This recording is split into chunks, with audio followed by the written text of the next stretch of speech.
Welcome to the Journey of Self.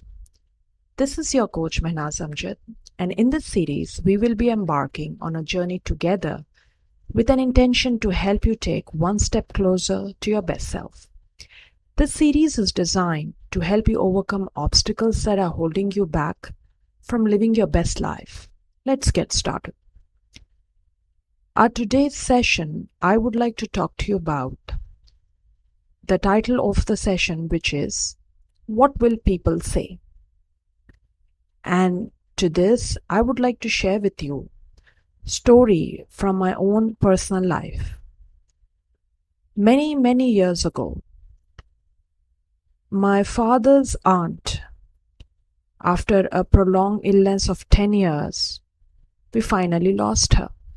So it was her funeral, and we were just getting ready for a sober event. There was not much of preparations required at my end. However, in my past experiences, I had learned attire holds a key place in defining your personal brand. So I took a good 1 hour to decide what to wear for her funeral. I bring this story to you, friends, because it might sound very simple, but this story actually gave me a profound experience. So after a 1 hour search of the right attire and color that one need to wear for a funeral, I was actually late for the event. I was one of those people who joined my family members in very late to the event because I was spending my time thinking about the right attire. Why I was doing so?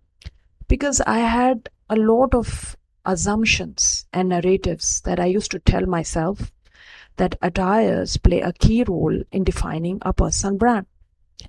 Besides this, even though it does, there was something more beneath those stories that I was telling myself. And it was about way back in my childhood, or maybe perhaps in my growing years, my own experiences that created certain lens and belief systems which made me hardwired to the thought, what will people say? So this was one of those filters that I would use for anything that I feel was very significant. So attending a funeral, it was like a very elderly person in our family has just passed away. It was a very significant event for me, and I was trying to ensure that it sync up with my assumptions of what will people say if I wear this, or if I wear some XYZ color or an XYZ texture of cloth. And I constantly was into useless analysis. Finally, after an hour, when I attended the event, as I said, I was a little late for it, but somehow I managed to. The event went on as usually how funerals go, and we were again back home in next 4 or 5 hours. I have this habit of writing my experiences of the day. So that day when I was writing my journal, I found a new learning for me. This was something that I was feeling all throughout when I was there. And it was about something I paid so much attention to. My mind, my thought process, the stories I was telling myself, the previous experiences I was recalling, the assumptions I made, and underneath everything, the principle of what will people say?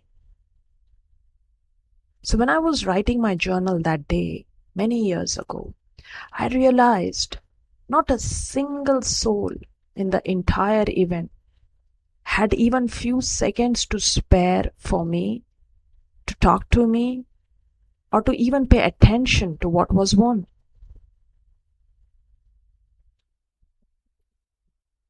This was an eye opener.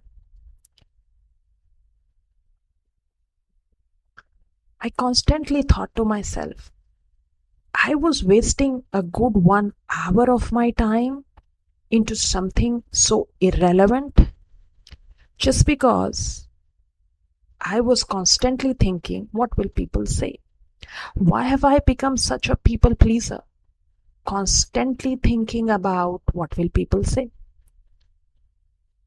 And underneath this, what will people say, there were many experiences and assumptions that I held. So one of the journal prompts I used that day actually helped me understand that the narratives, the stories we tell ourselves, the past negative experiences that we encounter in our life actually builds up stories in our mind to such an extent that we automatically are at war with people, but it's like a proxy war. And this is all based on all the narratives and assumptions we are holding. In reality, actually, there is nothing. This a very insignificant event and a very insignificant incident brought a lot of wisdom to me. Even to this date, I think it's almost more than 15 years now, I still remember this and I am sharing this with you all because it has a lot of lessons.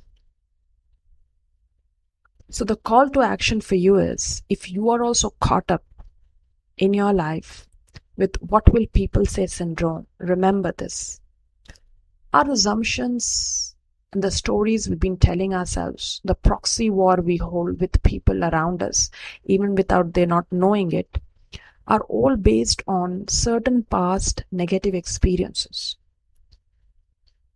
So if you find yourself constantly holding back, not really living life of your values, just check if you're telling yourself what will people say. Is it coming in from any past negative experiences, basis on which you have built some assumptions, basis on which you are telling some stories to your own self, or basis on which you are on some proxy war with people, while in reality it has little or no relevance at all. Remember one thing, friends, everyone is battling their own set of issues in life. Yes, there are people who may find time to gossip about others.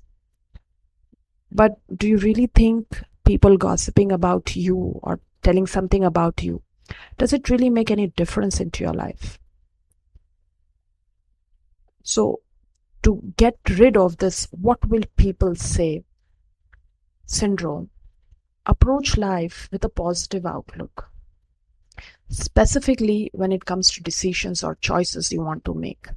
In my case, I was stuck with what to wear. It was a very insignificant choice, but it may carry it forward into our other choices and important decisions of life if we constantly are stuck in life, are not taking decisions just because we are constantly thinking, what will people say? So approach life. The call to action for you is approach life, make your decisions, make your choices through your values. That's one of the best ways to arrive at the best decisions for your life. Follow your values, and before you follow them, know what they are. And values are things that matter to you the most. And then you will never find yourself ever chasing people or thinking, what will people say?